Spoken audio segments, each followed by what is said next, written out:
Student, तो बेटा कल हमने क्वेश्चन नंबर 7 यानी कि 7 तक बात कर लिया था। ठीक है, क्वेश्चन नंबर 8 से आज हम देखते हैं। क्वेश्चन नंबर 8 है, if A and B are the point कौन कौन से -2, -2 and 2, -4 respectively, find the coordinate of P such that A P is equal to 3/7 A B and P lies on the line segment A B. और P कहाँ पर है? Line segment A B पर ही लाई कर रहा है। तो हमको पी के कोऑर्डिनेट चाहिए। ठीक है, तो देखो यहाँ पर हमने मान लिया एक ए बी लाइन सेगमेंट है बेटा, जिसके कोऑर्डिनेट ये वाले दिए हैं। फिर पी पॉइंट इसको कट कर रहा है, इसी लाइन सेगमेंट पर है। पी कहीं पर भी हमें अभी नहीं पता है, जिसके कोऑर्डिनेट हमने x, y मान लिया, इसको निकालना है। ठीक है, अब देखो एक रिलेशन दिया A P is equal to 3/7 A B, या मैं कह सकता हूँ A P upon A B is equal to 3/7। कहने का मतलब ए पी कितना है बेटा? 3 है, और ए बी कितना है? 7 है। यही तो होता है, यानी कि टोटल लेंथ 7 है और ए पी की वैल्यू 3 है। तो मैं क्या पी बी की वैल्यू बता सकता हूँ? कितनी होगी बेटा? 7 से 3 माइनस कर दो तो 4 बचा, क्योंकि हमको M1 M2 चाहिए। गलती से बेटा इसको M1 अपान M2 मत रख देना, बहुत से बच्चे समझते यही रेशियो दिया M1 M2। थोड़ा देख लेना, यहाँ पर दिया क्या? ए पी दिया था, नीचे A P upon B P चाहिए हमको ना। पी पॉइंट से ए की तक की डिस्टेंस और पी से बी तक का रेशियो, ये हमको चाहिए होता है। तो इसलिए यहाँ से हमको मिल गया M1 और M2 की वैल्यू मिल गई 3 और 4, 3/4 होगा। ठीक है, अब मेन फंडा हमारा इसमें यही था बेटा कि किसी तरीके से M1 M2 की वैल्यू मिल जाए। ठीक है, और M1 M2 हमको मिल गया 3:4। ठीक है, ये हमको मिल गया। जैसे ये मिल गया उसके बाद तो हमने सेक्शन फार्मूला जो पढ़ा था, x की वैल्यू कैसे निकालते हैं? M1 x2 + M2 x1 अपान M1 + M2। ऐसे ही y की वैल्यू निकलती है। ठीक है, सारी वैल्यू पुटअप करेंगे बेटा, कैलकुलेट करेंगे तो x, y की वैल्यू आ जाएगी -2/7, -20/7। मेन फंडा इसमें मेन जो था बेटा, हमको देखना था, जो इम्पोर्टेंट था वो यही था कि ये जो गिवन है इसको ध्यान में रखना था कि ए पी का दिया है और ए बी का दिया है, नॉट ई पी और पी बी। ठीक है, तो पहले ए पी और बी पी निकालेंगे, तब हम कहेंगे ये M1 M2 की वैल्यू है। ठीक है, तो इसके बाद क्वेश्चन नंबर बेटा हमारा 9 है। क्या है? Find the coordinate of to the point which divide the line segment joining -2, 2 and 2, 8। ठीक है, तो ये क्वेश्चन देखते हैं कैसा है। इस क्वेश्चन में देखो, अभी तक हमने ट्राई सेक्शन में बताया 3 बताया था, यहाँ पे अब क्या है? 4 बनाने। क्या बनाने हैं? 4 सेक्शन। एक सेक्शन हो गया, 2 हो गए, 3 और 4, 1 2 3 4 सेक्शन हो गए ना। तो यही हमको बनाने हैं यहाँ पे, यानी पी क्यू और आर पॉइंट होंगे। हमारे तो पी क्यू होते थे। सेक्शन जब भी बनाए तो बेटा वो इक्वल होते, इक्वल पार्ट, यानी कि इसकी डिस्टेंस वाले ने इसकी भी 1, इसकी भी 1, इसकी भी 1।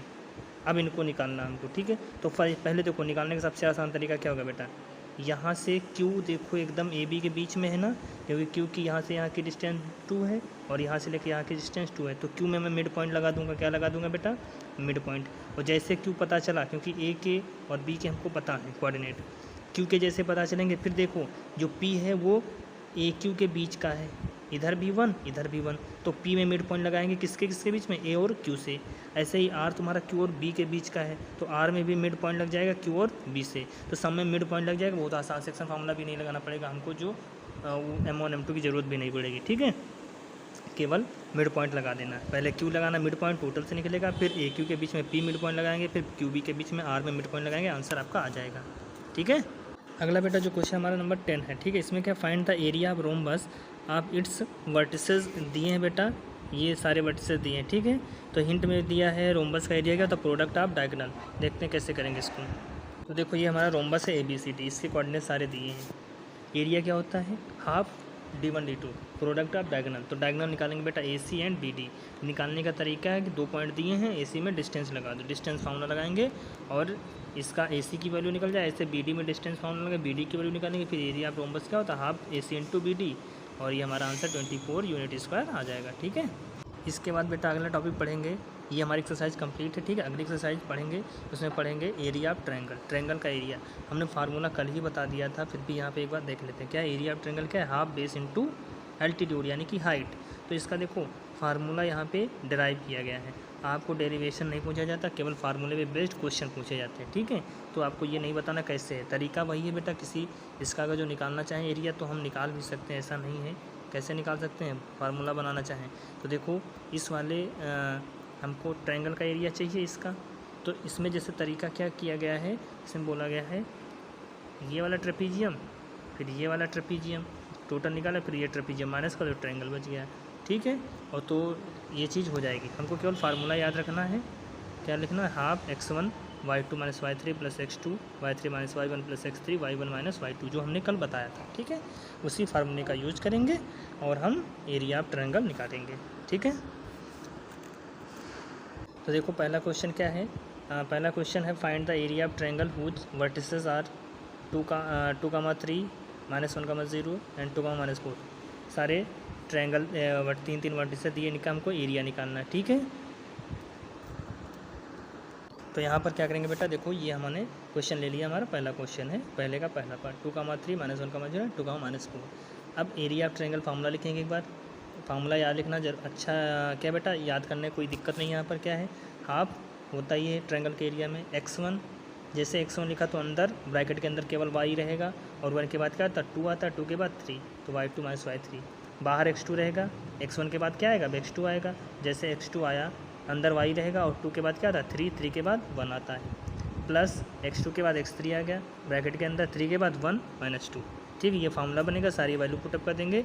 21/2 यूनिट स्क्वायर, क्या लिखेंगे बेटा, यूनिट स्क्वायर। अगर सेंटीमीटर दिया हो तो सेंटीमीटर स्क्वायर, मीटर दिया हो तो मीटर स्क्वायर, कुछ नहीं दिया तो यूनिट स्क्वायर, जो भी यूनिट होगी उसका स्क्वायर, ठीक है। अगला क्वेश्चन है, in second question, in each of the following find the value of k की वैल्यू निकालना है for which point are collinear, जिसके लिए पॉइंट क्या है, कोलिनियर है। कल भी हमने बताया था कोलिनियर के लिए एक तो था डिस्टेंस फार्मूला, उससे हम अगर जो ए बी और सी तुम्हारे कोलिनियर होंगे तो A B plus B C is equal to A C होता था, ठीक है। दूसरा तरीका हमने बताया था ट्रायंगल का यूज करके, तो यहाँ पर ट्रायंगल का यूज करें। ट्रायंगल का एरिया क्या होगा बेटा, 0 होगा, एरिया ऑफ ट्रायंगल 0।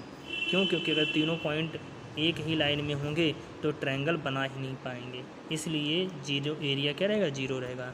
तो इस वाले क्वेश्चन में केवल यही करना है, एरिया ऑफ ट्रायंगल लगा के इक्वल टू 0 कर दो बस, ठीक है। तो यहाँ करेंगे क्या, लिखेंगे for collinear point area of triangle 0, area of triangle लिखेंगे बेटा इज इक्वल टू 0, 1/2 इधर जाके 0 हो जाएगा, जो बचेगा यहाँ पे x1 की वैल्यू 7 रखेंगे, y2 माइनस y3 सारी वैल्यू पुटअप करेंगे बेटा। तो यहाँ से इक्वल टू 0 करने पर k की वैल्यू -4 हमारी आ जाएगी, ठीक है। देख लेना एक बार क्वेश्चन। अब जो हमारा बेटा क्वेश्चन नंबर थर्ड है क्या है, find the area of triangle form by joining the mid point of side of triangle this.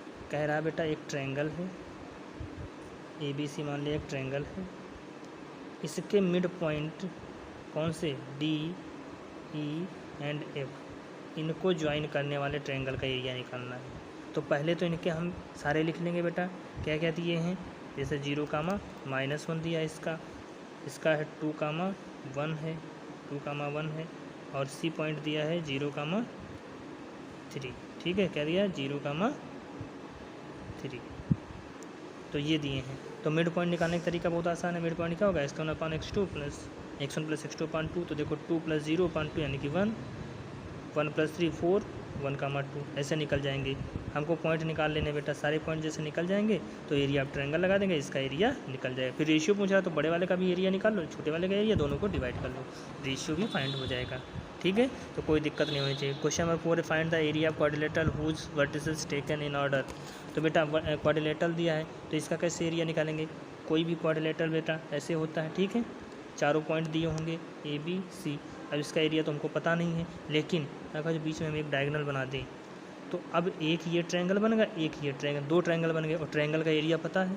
तो क्या करेंगे, इस वाले ट्रायंगल का एरिया निकाल लेंगे, इस वाले ट्रायंगल का एरिया निकालेंगे, दोनों को ऐड कर देंगे तो क्वाड्रिलेटरल का एरिया आ जाएगा। आसान है कि नहीं है। ट्रायंगल का एरिया ही केवल लगाना बेटा फार्मूला, पहले ABC में निकालेंगे, फिर ACD का निकाल लेंगे, और दोनों को ऐड कर देंगे तो हमारा क्वाड्रिलेटरल का एरिया आ जाएगा। क्वेश्चन नंबर 5 क्या है, you have studied in class 9th, क्या बोला गया है, that the median of a triangle divide it into 2 triangle of equal area. कह रहा है आपने क्लास 9 में पढ़ा था ये थ्योरम कि जो मीडियन होती है वो ट्रायंगल को 2 इक्वल एरियाज़ में डिवाइड करती है। तो इस रिज़ल्ट को आपको वेरीफाई करना है, जिसके पॉइंट दिए हैं, एक ट्रायंगल है जिसके पॉइंट दिए हैं तीनों, ठीक है। तो ये क्वेश्चन एक बार देख लेते हैं। तो देखो हमने ये ट्रायंगल ले लिया ABC, ठीक है, इनके पॉइंट हमने लिख दिए, और AD हमने उस पर एक मीडियन बना दिया। अब हम लोगों को पता जो मीडियन होता है वो जिस साइड पे डाली जाती है उस साइड को बाइसेक्ट करती है, यानी बी डी और C D is equal to होंगे। यानी मैं कह सकता हूँ डी क्या है, बी सी का मिड पॉइंट है, इसलिए A D is a median, so D is a mid point of B C. B C का क्या होगा, मिड पॉइंट होगा। मिड पॉइंट होगा तो फार्मूले से हम इसके कोऑर्डिनेट निकालेंगे। कैसे बेटा, मिड पॉइंट होगा तो देखो 3 + 5/2 एंड -2 + 2/2, तो ये हो जाएगा 4,0 आंसर आ जाएगा। अब जैसे ये आया, अब हमको दिखाना बेटा इस ट्रायंगल का एरिया और इस ट्रायंगल का एरिया इक्वल है, तो एक बार निकालेंगे ए बी डी, दूसरा निकालेंगे A C D. A B D का निकालेंगे तो फार्मूला वही रहेगा, बस कोऑर्डिनेट कौन कौन से होंगे बेटा, एक ये कोऑर्डिनेट और ये कोऑर्डिनेट यूज करेंगे और एरिया निकालेंगे। फिर इसका एरिया निकालेंगे, इस ट्रायंगल का इस ट्रायंगल, फिर देखते दोनों इक्वल आ रहे हैं। तो बेटा देखो ये -3 यूनिट स्क्वायर आ गया, वैसे ट्रायंगल का एरिया तो प्लस होता, माइनस है तब भी हम इसको क्या लेंगे, +3 यूनिट स्क्वायर। ऐसे देखना ये भी -3 में आ गया, तो इसलिए पता चला दोनों का एरिया क्या है, इक्वल है, तो हमारी थ्योरम ये वेरीफाई हो गई। ठीक है, तो ये भी आपकी एक्सरसाइज कंप्लीट हुई। लास्ट एक्सरसाइज बची है बेटा आपकी, वो हम कल करवा देंगे। ठीक है।